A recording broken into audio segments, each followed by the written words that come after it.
All right, everyone. Hello. This is Danny and Research back with yet another video.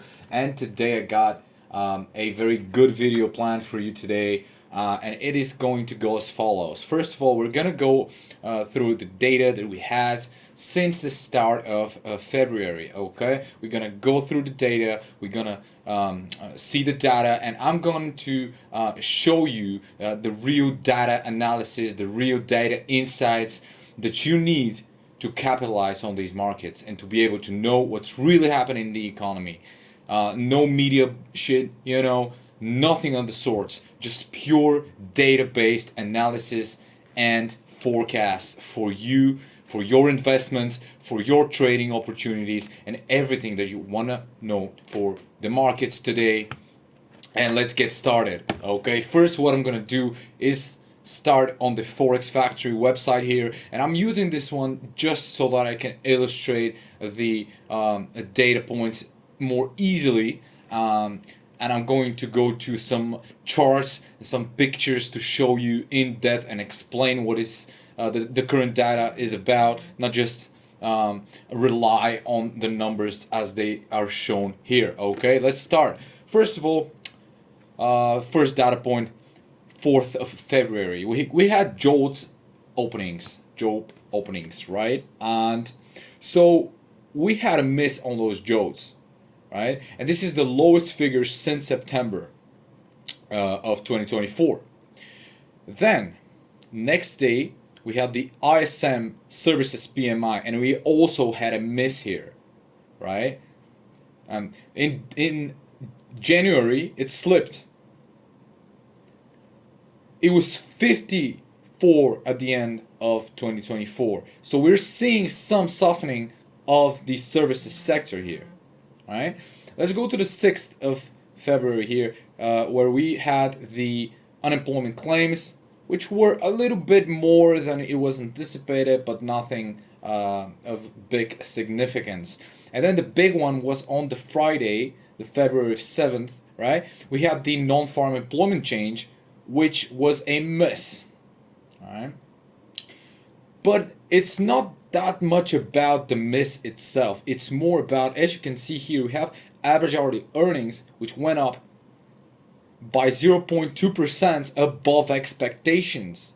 Okay, so it was expected that we're gonna have the same figure that we had the previous month. However, we saw that it increased, the average hourly earnings increased. So this is showing inflationary pressures since people are earning more, as you know from my videos, or you might know from somewhere else. It doesn't matter, but the fact is that we had a spike in this.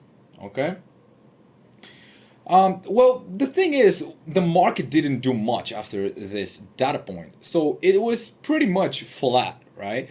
But then we had the consumer sentiment and inflation expectations data points, which actually moved markets big. We had a big reaction to the downside, right? So why, right? Why did this move the market so much? Well, look at this. Consumer sentiment plummeted. This is a big drop. Okay? And inflation expectations rose, and they rose heavily, right? The previous reading was 3.3%, whereas now we're seeing 4.3%, right? This is a big beat, guys. Okay? So it's not good news for the economy. Right? We're seeing the inflation expectations move up and the consumer sentiment move down. And what does that mean? Well, stick around, because at the end of this video, or more towards the middle of it, I'm going to explain how we're going to compile all those data points to be able to gather real insights into the economy. Right? Then the next week we had CPI. Well, yeah, sure. We had the Chair Powell testifies. I watched those. I always watch them. They're like 5-6 hour long discussions with Congress. He's answering questions, but most of the time, well, he doesn't say anything new, right? Okay, so we had the CPI then on the 12th of February, and it was a beat. It was a big beat, guys. Look at this. Year over year, 3%. Month over month, 0.5%, where it was expected to be 0.3, and a beat on the core as well. This is the biggest core rise since March of last year. So not only are inflation expectations, which are forward-looking, going up, but we are also seeing the CPI go up, which is a lagging indicator. So both of those are aligning currently. So then let's go to the next data point, the PPI. It was also a beat. Not great. This is the producer price index. So on the producer side, we're also seeing inflationary pressures, which are essentially going to leak into the CPI once the costs of the producers get passed to the consumer. Okay, and then last data point, Valentine's Day, guys. This was last Friday. We had the core retail sales, which were down massively in the negative territory, right? It was a big miss on this. Look at this. The expectation was 0.3. We had minus 0.4, both on the core and the normal retail sales. We are seeing a big miss, right? So let me just show you a few pictures about this. So the jolts, you can see, as I told you guys, this is the biggest drop right now. And here we can see the services index, which has been very, very strong for the past couple of years. We've talked about US exceptionalism a lot, right? However, now you can see that not only is the services index falling, but the orders are also falling. And it is a sharp drop, right? Business activity, well, you can see it's kind of in a range, but still it fell, right? The employment index, however, remained pretty solid. Here you can see the initial jobless claims. They have spiked a little bit, but then again, they are around the average. And guys, I've told you, the employment numbers, those are usually not the greatest indicator of what is about to happen. Because when there's like a big turmoil in the economy, usually the employment claims go up at the latest point of the cycle. And what I mean by cycle is, let's say we think there might be a recession, right? And we're trying to figure out if the recession is actually going to occur or is it going to be averted. And how we do that? Well, we use all of those data points that I just showed you. However, don't look at the unemployment. I know it's very tempting because a recession usually causes unemployment. However, if you see the unemployment claims go up massively, then that means we are already in the recession, right? So this is something that, of course, we're going to follow, but this is something that's going to spike up at the latest stage when actually the recession has already happened and when the mainstream media is going to start screaming recession, right? So you want to be looking at all of the data points, but just focus on the ones that are leading indicators and not the ones that are lagging. For example, CPI versus inflation expectations, right? This is one example. Maybe not the best one, but it's one example, okay? Here we can see the CPI, some figures, right? So you can see a very, very steep trajectory up since August of last year, right? And this is when the Fed started cutting rates. And I'm going to talk about this a little bit later on. So you can see it's on a upsloping trajectory here, right? These are the results. I already showed you that. And this is actually 1974, where there was inflation that is a lot higher than it is now. But what happened? Fed started cutting rates here, right? Like here. So it fell down when they were raising rates, right? Same thing as we are having now. And then they started cutting rates and the inflation went up. Of course, I'm not saying that that's exactly what's happening here because all the other macro factors are kind of different. But what I'm trying to say is that it is similar, right? And a recession followed afterwards.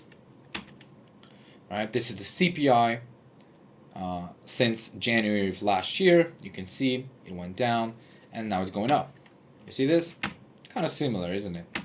Right?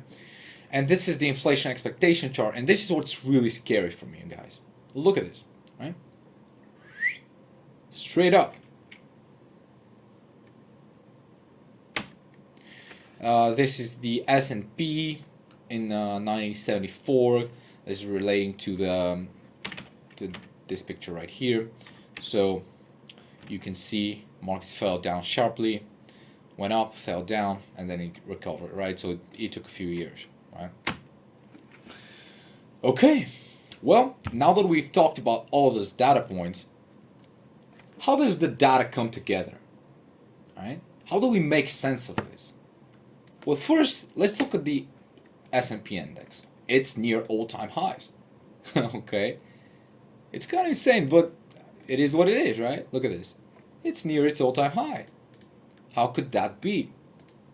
I told you about all of those worrying data points, and yet the S&P seems like it doesn't care, right? Every drop is being recovered. Well,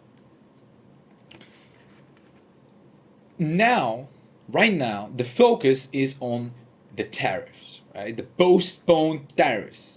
Trump postponed the tariffs on Canada and Mexico, and it looks like he might not do what he was going to do after all, right? The markets are being optimistic about this because this is one risk factor, and I'm going to talk about this a bit later on. Let me just see if, yeah, it's already 12 minutes long, this video, but it's fine. I'm just gonna try to keep the video not that long as my previous one because I know you guys are busy and I know you guys have a lot of stuff to do. But guys, look, if you want the most amount of data, the most amount of information, you're gonna have to watch it, you know?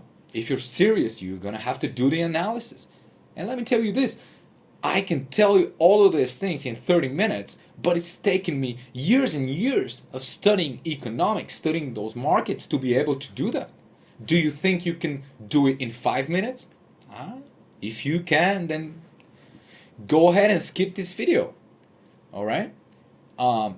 So let me just tell you what this means. What are all of those data points mean?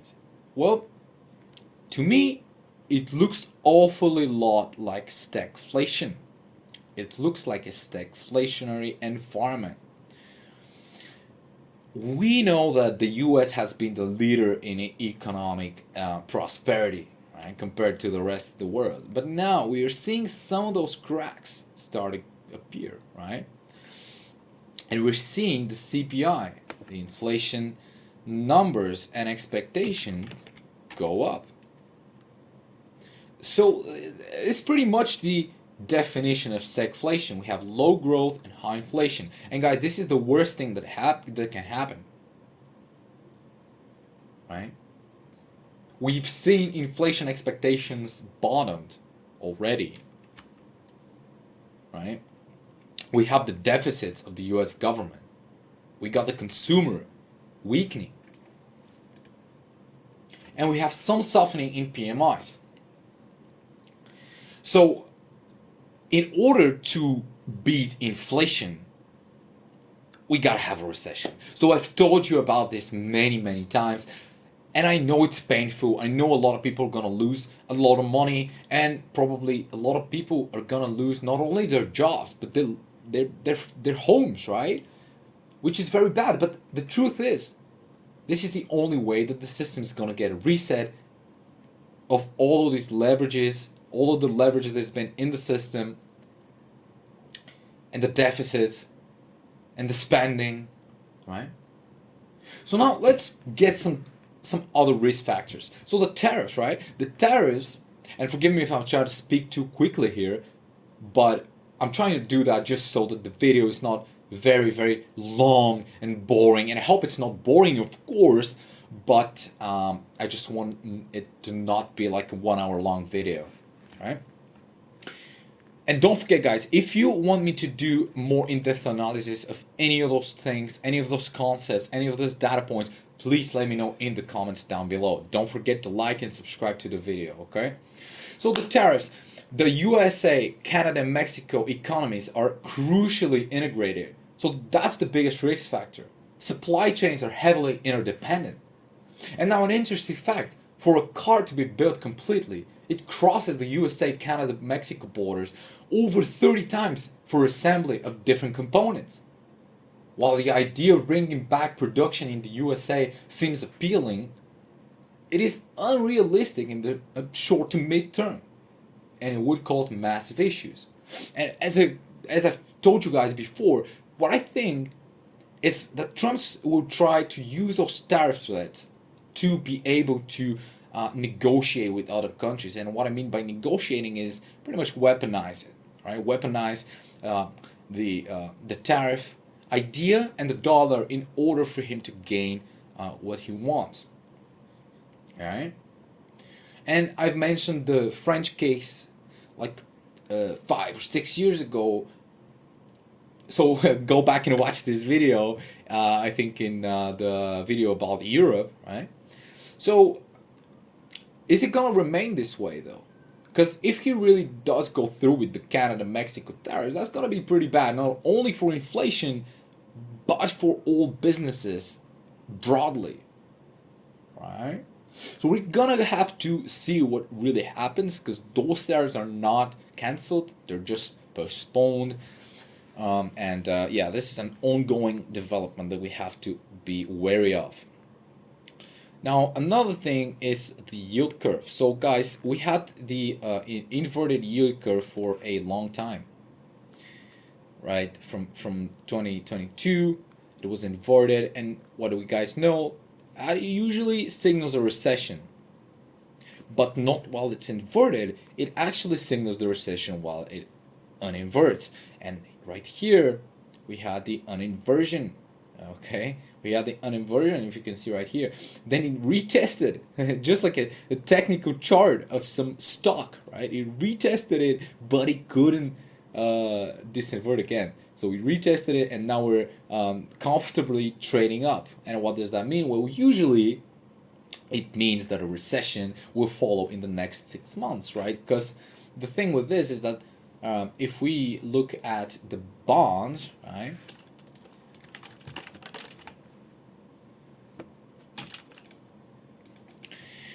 The 10-year yield is going up. It has gone up since the Fed started cutting rates. So the bond market is trying to tell us, so wait a minute, we are seeing inflation on the horizon. We're seeing economic struggles on the horizon in the long run, right? And it's going up while the shorter term is going down, since the Fed is cutting rates and all of those comments where Trump is saying rates must go down. So I'm not going to go into too much detail about this. Maybe I'm going to make a separate video on the bond market. But yeah, pretty much this is another indicator that it looks like the media has forgotten about. Right? And here I'm not going to go into Japan. I'm not going to go into the war stuff, because the war stuff is ongoing. It's developing right now.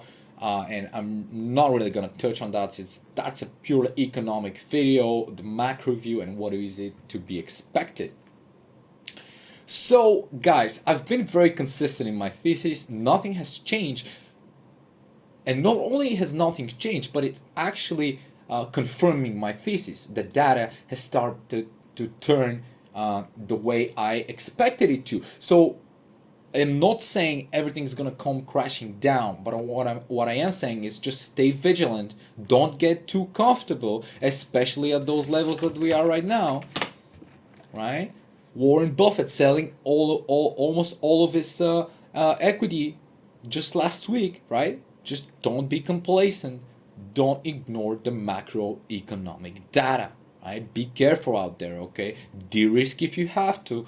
Follow the data, and you'll be okay, right? Just don't be overexposed. And I thank you guys for watching this video till the very end. And don't forget to like, subscribe, and I will see you in the next one.